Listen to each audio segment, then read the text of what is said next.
বাবার লাশ পড়ে আছে উঠোনে, ভোলার চর ফ্যাশনে তাকে কবর দিতে দেয়নি সন্তানরা।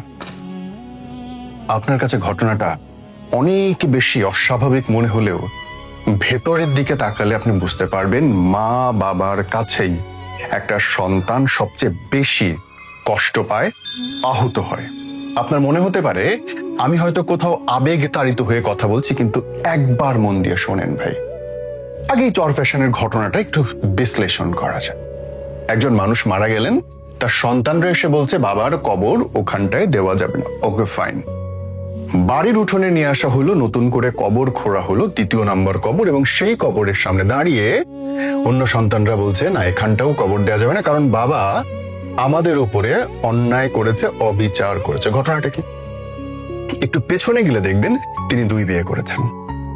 তার এক ঘরের মেয়ের প্রতি বেশি মমতা ছিল, থাকতেই পারে, তাই কি?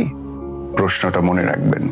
সেই মেয়ের নামে সম্পত্তির অধিকাংশ দান করে গেছেন তিনি। অন্য ছেলেরা পেয়েছেন সবাই মিলে যৎ সামান্য। সমস্যা শুরুটা এখানটাই। অন্য ছেলেরা বলছে আমার কাছ থেকে টাকা ধার নিলে, ঘর বানালে, জমি কিনলে সেগুলো শোধ দেবে কে?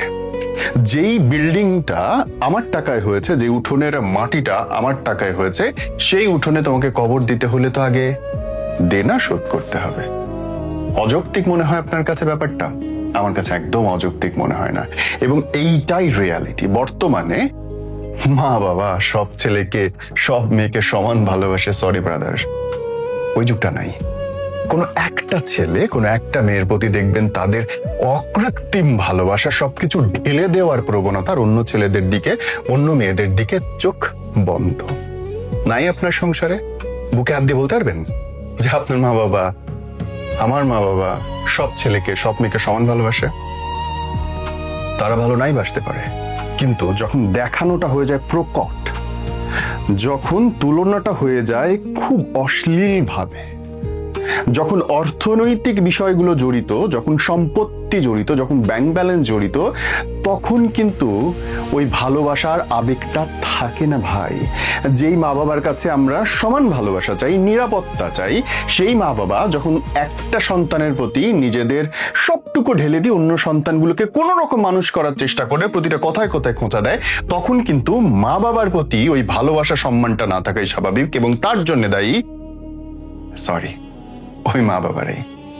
আমি আপনি আজকে যতখানি ব্রোকেন, আমি আপনি আজকে ভেতরে ভেতরে যতখানি ক্ষয়ে গেছি, খেয়াল করে দেখবেন আমাদের সবচেয়ে কাছের মানুষদের দেওয়া সবচেয়ে বড় দুঃখটা তার পেছনে অনেকখানি দায়ী। দ্বিমত হতে পারে, আপনি গায়ের জোরে বলতে পারেন ভাই তুমি ঠিক বলছো না, কিন্তু ভেতরে ভেতরে আপনিও জানেন আমি যা বলেছি 100% সত্যি কথা। সন্তান সবচেয়ে বেশি কষ্ট পায় তার মা বাবার কাছ থেকে। It is ended.